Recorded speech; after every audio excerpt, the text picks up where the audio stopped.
Hello guys, welcome back to another PowerShell video. In this one we will be looking at pipelines. Pipelines generally where you pipe the output of one command to the input of the other. So that's the symbol we use for pipelining. So if I do a get process and I'm just going to do notepad because I have notepad open, it should return me a ID and the process name is notepad. So I've got an ID in the output of get process, so technically I could kill notepad with this same command by piping it to stop process, and I don't need any more. Or I could do ID and $_ dot ID. ID is null. Okay, that's fine. I could just do that and it'll kill notepad.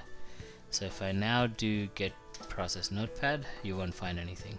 Right, so what I was trying to do here, just ignore that for now. So that's very simply how you'd be able to get an output of one command and pipe it down to the second command. We could do something similar. I've got, what do I have here? Get child item. So I've got a text file. So what I can do is I can say get child item, start a text, so we should get one output. Now what I'm gonna do with this is I'm gonna pipe the output to where.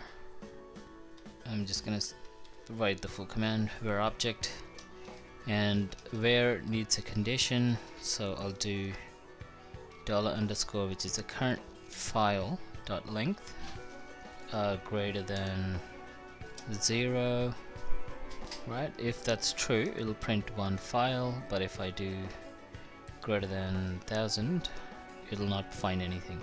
So go back to greater than 10 because the length is 21. So this should work. Okay, there we have.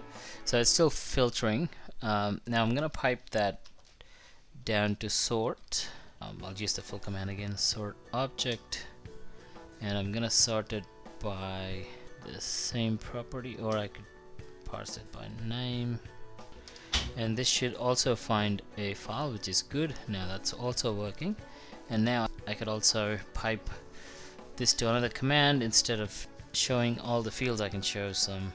I'm gonna do format table, and I'm gonna use property attribute property, and the property is I'm gonna use name length, because length has to be there because I used length to sort. Right, so the table is squished down. So if you can see, I've used 4 commands and I piped the output of the previous command to the next one using the pipe character. So that's very useful. Well, you can write one line of code that does 20 different things, and you can get them past 19 pipe commands. Now you might ask, can I do this with any command? Most PowerShell commandlets are designed to support pipelines. That's why they have different types of objects that they take as input. And if you look at a get help for any command, you would be able to see that it supports multiple syntaxes, because they can support like different types of objects to be passed through the pipeline character. Now one thing to note though is a commandlet noun should be same for you to pass them through. For example, so what I did is I got this get child item.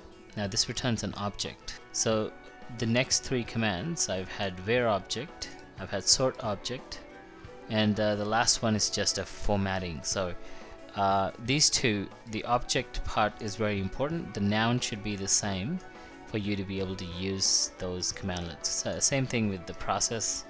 So I could do get process and pipe that to start process or stop process. I won't do it, but that's how that works. So let me do one service. You could do this with service as well. If I do get service WMIC, probably get service name, I'll just do the get service, so it'll tell us what service. This WMI app server, there's no WMI. Okay, so I'll grab this one. It is currently stopped. W1 autoconfig is the name of the service. I could pass it to stop service again. Cannot be stopped. Okay, it's probably because it's already stopped. So let me just try to start it. Cannot open WMAN service on the computer. That's fine. I don't want to spend time troubleshooting that. So that's something you could do. You could do it with another service or another process that the user has access to. I don't know what's involved in starting this service, or what other dependencies are required to be satisfied. Now you could always, like we did, use the formatting option. So I could just say get service, right? And then I could just say format list, and then it'll display as list. And I could just say property, and I want to use name, display name, status. So that's how it'll show. So you could do all sorts of pipelining. So how does this work? Basically, it evaluates the first command up to the first pipeline, it gets the output, whatever is returned is put into like an object and passed down to the next command, right? And then the next command should be able to understand that object type and use that in its processing. You can use the get help commandlet to give you more information of what sort of objects are parsed through what sort of commandlets, and I think that's a good starting point to learn more about this.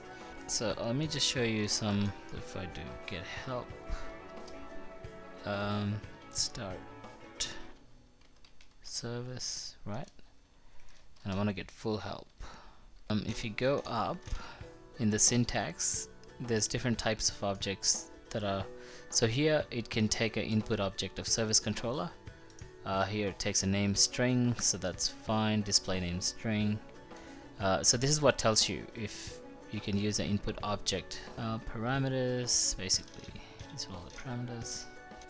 And see inputs. You can pass a string, or you can pass a service process, a service controller, and output is service controller. So this command can parse input from itself because it accepts service controllers. So if you got a get command that returns that object, the start command will be able to use that. So now about processing, pipeline objects to a command is much like using a parameter of the command to submit the object. So if you use a command that does return all the services together, like one by one, your pipeline command also processes them one by one. So let me show you an example. So I've got a get service which returns all the service controller objects, and I'm gonna do a format table with property name and dependent services. So you can see it's printing one by one because it's parsed one by one. So there's a fair bit of more information that we could gather, but I'd probably stop here. There's a lot more to discuss, but I think I'll stop here with the pipeline command. If you got any questions, feel free to leave comments and I'm happy to respond to them.